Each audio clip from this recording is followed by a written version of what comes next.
हाँ पहले क्या बोल रहा था डीसी बैरो सॉरी दौसा विधानसभा क्षेत्र के विधायक सम्मान्य डीसी बैरवा जी के स्वागत के लिए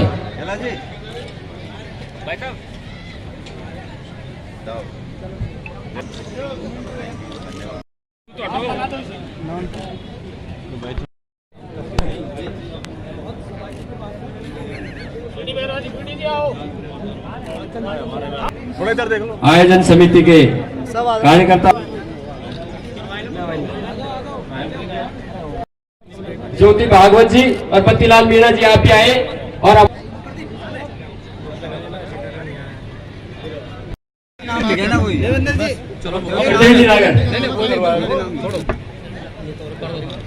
नरसिंह जी आप देवेंद्र जी सर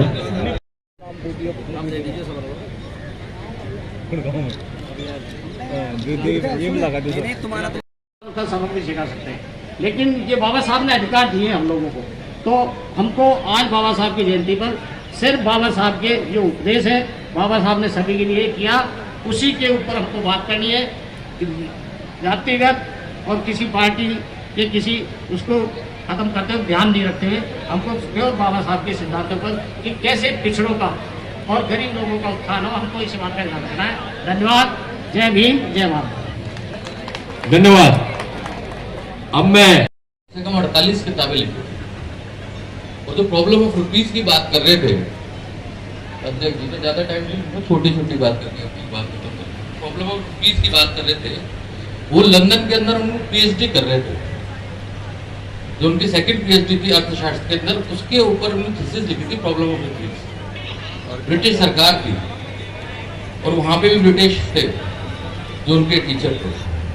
उन्होंने उस किताब को, उस थीसिस को पढ़ने के बाद उसको एक बार रिजेक्ट कर दिया कि ये हमारी सरकार की खिलाफत में है, जो इसका अर्थ है वो हमारी सरकार के खिलाफत है। तो बाबा साहब ने उनको कहा मैं आपकी सरकार को खुश करने के लिए नहीं लिख रहा हूँ, जो सच्चाई है वो मैं लिख रहा हूँ। और सही बात है, उसी को देखकर, उसी थ्योरी को बेस बनाकर आज रिजर्व बैंक की स्थापना हुई। साथ ही एक चीज और थी, मैंने ज्यादा नहीं पढ़ा, 3-4 किताबें पढ़ी, लेकिन उसके अंदर भी कई चीजें बहुत अच्छी अच्छी थी। एक चीज और कही थी बाबा साहब ने, आपको ध्यान नहीं हो, आजादी से पहले गोलमेज सम्मेलन हुआ था, और गोलमेज सम्मेलन के अंदर सभी जो भारतवर्ष था उस वक्त के सभी बड़े बड़े लीडरों को बुलाया गया था लंदन के अंदर। उनको आमंत्रित किया गया कि देश को हम क्या करें, जब हम स्वतंत्रता देने वाले हैं उसकी शुरुआत कैसे करें। सबने बहिष्कार किया कि वहां पे नहीं जाएंगे। सिर्फ एक व्यक्ति वहां पे गया था और वो थे बाबा साहब अम्बेडकर। ने पूरे जिले में ही नहीं, बांदीकुई में बहुत अच्छी तरह से रैली निकाली और आप लोगों ने एक अच्छा कार्यक्रम यहाँ आयोजन किया। उसके लिए भी मैं कमेटी को और आपके सभी साथियों को बहुत बहुत साधुवाद देना चाहूंगा। देखिए, बाबा साहब की जब बात आती है, मैं समझता हूं कि आप सभी ने उनके बारे में बहुत सारी बातें पढ़ी होंगी, बहुत सारी बातें सुनी होंगी, और बहुत सारी बातें कुछ लोगों ने तो शायद व्यक्ति से अनुभव भी की होंगी। बाबा साहब ने बचपन में किस तरह अपनी स्कूल शिक्षा प्राप्त की, किस तरह उनको 10वीं के बाद में वहाँ के तत्कालीन महाराजा गायकवाड़ ने विदेश में पढ़ने को भेजा। वहाँ अपने बहुत ही जहन से, कुव्वत से पढ़कर उन्होंने बहुत सारी डिग्रियां प्राप्त की, डॉक्टरेट की डिग्रियां प्राप्त की, डीलिट प्राप्त की, बैरिस्टर की डिग्री प्राप्त की, और शायद उन्होंने कोई ऐसा विषय नहीं छोड़ा जिस पे उन्होंने काम नहीं किया, चाहे वो आर्थिक क्षेत्र था, चाहे वो कृषि का क्षेत्र था, चाहे वो महिलाओं से संबंधित क्षेत्र था, हर क्षेत्र में उन्होंने काम किया। और मैं समझता हूँ कि जब आप उनका पूरा अध्ययन करेंगे तो आपको लगेगा कि किस तरह एक व्यक्ति अपने पूरे जीवन में क्या क्या कर सकता है, क्या क्या समझ सकता है, क्या क्या लोगों को बता सकता है। और यही विधा थी कि जब वो वापस वहां से आए विदेश से और उन्होंने बॉम्बे में जब नौकरी शुरू की, तब भी उनको पारसी धर्मशाला में रहते थे, और वहां भी लोगों को जब ये पता लग गया कि ये अछूत है, महार है, तो उन्होंने वहां से निकाल दिया। इस युग में दलितों की स्थिति क्या है, उस युग में बाबा साहब ने किसी परिस्थितियों में पढ़ाई पड़ी होगी, ये आप लोगों को पता है। बाबा साहब ने जो संविधान देंगे उसकी बदौलत आज सब ये राजनेता पत्रकार हम लोग जब सब बैठे हैं, हमारे पढ़े लिखे जो भाई बैठे, सब बाबा साहब का जो संविधान है उसकी बदौलत आज बागचंद जी बैठे हैं। ये संविधान की बदौलत आज मैं विधायक हूँ, संविधान की बदौलत है भाई विक्रम जी बंसीवाल जी विधायक है, सब संविधान की। इन्होंने एक किसी जात पात या किसी धर्म के खिलाफ ऐसे को संविधान नहीं लिखा इन्होंने एक समानता, शिक्षा में समानता हो, व्यापार में समानता हो, जाति में समानता हो, सब में समानता हो, वैसा संविधान इन्होंने तैयार किया। और आज उसकी बदौलत आप सब लोग, आज हमारी माता बहनें बैठी हैं कि तो उस टाइम पर क्या सती प्रथाएं क्या क्या क्या क्या नहीं था बताओ। अब और आज के युग में सारी माताएं बहनें बैठी किसी स्थिति में बैठी है, सब बाबा साहब की देन है। आप लोग जब उस युग में जब बाबा साहब ने संविधान लिखा उस वक्त पे अपने लोगों को स्थिति क्या थी, ये सब बाबा साहब ने संविधान में अगर ये चीज़ें नहीं जाके देते तो आप लोग पढ़ लिख के आज जो बाबा साहब का जो आप लोगों ने मेला बनाया है, आप लोग जो रैलियों के रूप में गली गली जा रहे हो आ रहे हैं, इन पे सब पे पाबंदियाँ थी उस टाइम पे, आज ये सब बाबा साहब की देन है। साथियों मैं और दो बात कहूँगा, कई बार पत्रकार जी छाप देते। मंच पर विराजमान युग दृष्टा थे। इस युग को उन्होंने एक परिवर्तन की दिशा दी है। आज हम जिस अस्तित्व के अंदर यहाँ बैठे हैं, खड़े हैं, चलते हैं, सोते हैं, उस सब के लिए उन्होंने हमको अधिकार दिया है। और कोई भी महापुरुष उस राष्ट्र का गौरव होता है। आज बहुत आनंद का विषय है कि हम सब मिलकर के, अभी हम लाका से आ रहे हैं, दौसा में भी आज बाबा साहब की जयंती का बहुत बड़ा कार्यक्रम है, लालसोट में भी बाबा साहब की जयंती का कार्यक्रम है, वहां मदन जी दिलावर आए हैं, बांदीकुई में आपका ये ऐतिहासिक कार्यक्रम है। विक्रम जी ने कहा कि छोटी छोटी पुस्तकें हैं, उन पुस्तकों को हमें जरूर पढ़ना चाहिए। बाबा साहब ने अध्ययन करके समाज का सुधार करने का बीड़ा उठाया। जो शोषित था, जो वंचित था, जिसको शिक्षा प्राप्त नहीं हो रही थी, महिला उत्थान के लिए, हर वर्ग के लिए उन्होंने संघर्ष किया, आगे बढ़े और समाज को आगे बढ़ाया। हमारे गणमान्य नागरिक और हमारे क्षेत्र के महिला, पुरुष, सभी नौजवान साथियों, बच्चे, माताओं, बहनों, जयंती 134 बाबा साहब की मनाई जा रही है। हर वर्ष की भांति इस वर्ष भी ये जयंती मनाई गई। मुझे सबसे बड़ी खुशी तो इस बात की है कि अब की बार जो है शहरी क्षेत्र से जो सहयोग मिला वो मिला, ग्रामीण क्षेत्र से इतना भयंकर सहयोग मिला है कि इतने लोग यहाँ पर इस रैली में शामिल हुए हैं कि मैं उनको किस प्रकार से धन्यवाद दूँ ये सोच नहीं पा। और उम्मीद करूँगा कि भविष्य में भी यदि बाबा साहब से संबंधित ये इस तरह के कोई कार्यक्रम हों तो भविष्य में भी इस प्रकार से हमारे सभी लोग आकर के अपनी एकता का परिचय देंगे, अपनी सत्ता का परिचय देंगे। आज के समारोह में हमारे जो अतिथि गण हैं उनमें क्षेत्रीय विधायक श्रीमान भागचंद जी टाटा साहब, सिकराय विधायक विक्रम बंसीवाल जी, दौसा विधायक भाई DC बैरवा जी,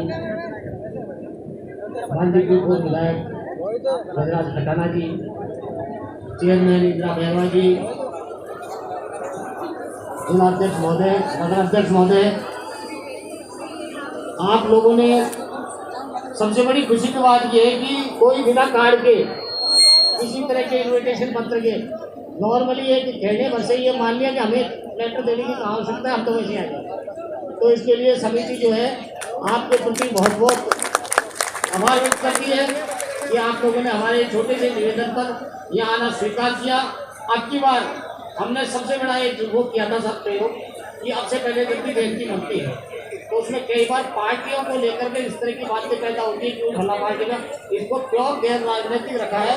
किसी भी हमने हमारे कार्यकर्ता के साथ में ये नाम नहीं दिया कि कौन कार्यकर्ता जो सवाल समिति में सभी पार्टी के मेंबर होता है, उसमें किसी के भी आगे कौन कांग्रेस का है, कौन बीजेपी का है, कौन बसपा का है या कौन आम आदमी पार्टी का, किसी का कोई वो नहीं दिया और सभी ने सहर्ष स्वीकार किया था। और उसी को मानते ही जो जयंती की सफलता आज हम लोगों को मिली है। आप लोगों ने अपना अमूल्य समय दिया है और आज के जो है मैं निवेदन करना चाहूँगा कि बाबा साहब की जयंती के ऊपर बाबा साहब ने जो हमारे देश को संविधान दिया, बाबा साहब के प्रति जो कुछ 20-25 पॉइंट इस तरह के होते हैं कि जो उनका विशेष योगदान रहा है, वहाँ तो उनके द्वारा संविधान तो निर्माण किया ही गया कि जिसमें सबको बराबर के अधिकार दिए गए, स्वतंत्रता का अधिकार दिया। नमस्कार बंधुओं, आज बाबा साहब की 134वीं जन्म जयंती के इस अवसर पर बांदीकुई विधानसभा क्षेत्र का जो आपने आज शोभा यात्रा का कार्यक्रम ऐतिहासिक यानी कि एकजुटता जो आपने दिखाई है, क्योंकि मैं आज नए वाले रास्ते से आया था तो घुड़ा होके आया था, तो हर जगह से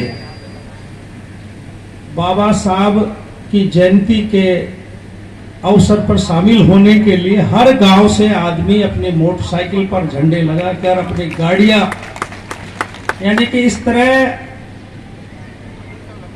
इस जोश के साथ बांदीकुई में प्रवेश किया, ये तारीफ काबिल है। मैं इस जयंती में पधारे हुए सभी गांव से, शहर से सभी नागरिकों का दिल की गहराइयों से अभिनंदन करता हूं, स्वागत करता हूं। बाबा साहब ने समानता का जो अधिकार दिया वो बाबा साहब की ही देन है। आप और हम, मेरे से पूर्व वक्ताओं ने भी कहा कि आज अपन जो मंच पर बैठे हैं ये बाबा साहब की देन है, ये बिल्कुल 100% सत्य है।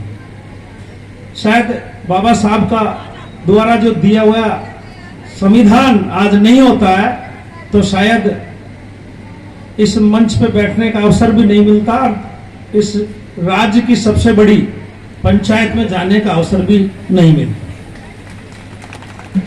मैं ऐसे महापुरुषों को दिल से प्रणाम करता हूं और उनके द्वारा बताए हुए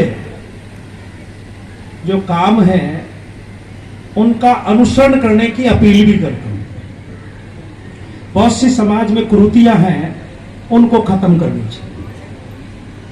आज भी बहुत सी कुरीतियां हैं और वो सब समाजों में है, उन कुरीतियों को खत्म करना चाहिए। और ऐसे जो कोई काम है जिससे शरीर का नुकसान हो रहा हो, आर्थिक नुकसान हो रहा हो, सामाजिक स्तर पर आदमी की प्रतिष्ठा के सम्मान को ठेस पहुंच रही हो, ऐसे काम आज ये कसम खा के जाए कि आज के बाद हम वो काम नहीं करेंगे। बाबा साहब का जो संविधान है वो शायद ऐसा संविधान है कि विश्व के लोग उस संविधान को मानते हैं लिखित संविधान, इससे बड़ा कोई है ही नहीं। बहुत सी बातें अपन अनुसरण भी कर रहे हैं और बहुत सी बातें ऐसी हैं जिनको अपन ये सोच के कह रहे हैं कि देख लेंगे, अरे बाबा साहब के द्वारा बताई हुई चीजों का अपन अनुसरण कर लें तो शायद मुझे लगता है कि जीवन में कभी दुख तकलीफ हो ही नहीं। आप लोगों ने जो आज ऐतिहासिक रैली निकाली है, मैं जब आपके साथ अंबेडकर सर्किल से पीडब्ल्यूडी किराए तक आया और उसके बाद में थोड़ी देर के लिए बाजार में रुक गया कि भैया जब रैली वहां पहुंच जाएगी, तो पैदल पैदल मैं मेरे ऑफिस तक आया तो मुझे करीब 20 लोगों ने ये कहा कि यार रैली आज बहुत बड़ी, ये संगठित होकर आपने जो काम किया यह तारीफ का है। हमें डबल उत्साह हो जाता है। बाबा साहब की ही देन है। बाबा साहब ने जो संविधान बनाया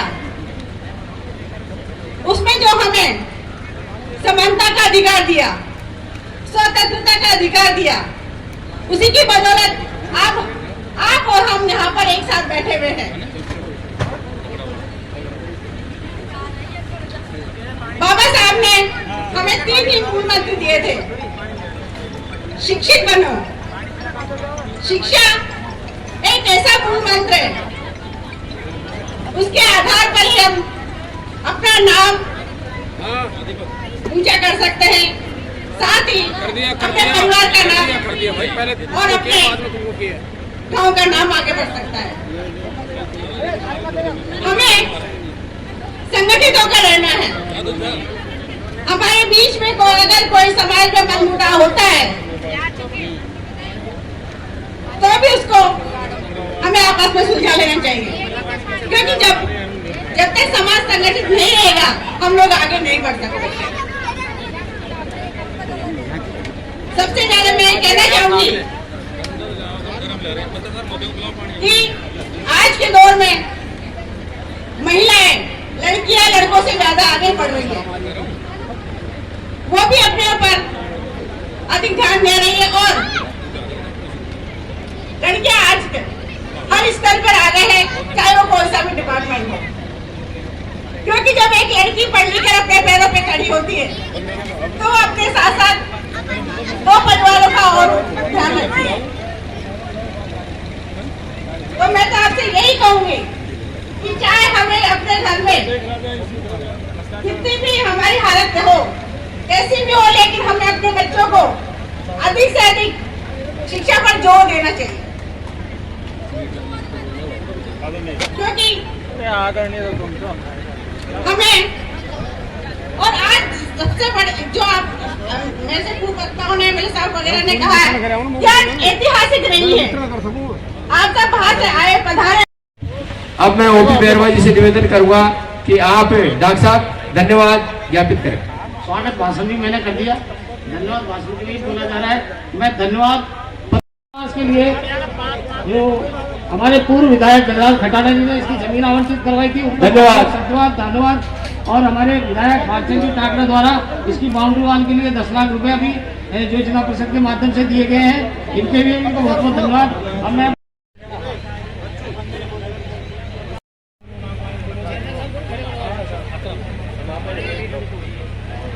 समापन हो गया। दूर दराज से आए हैं संभ्रांत व्यक्ति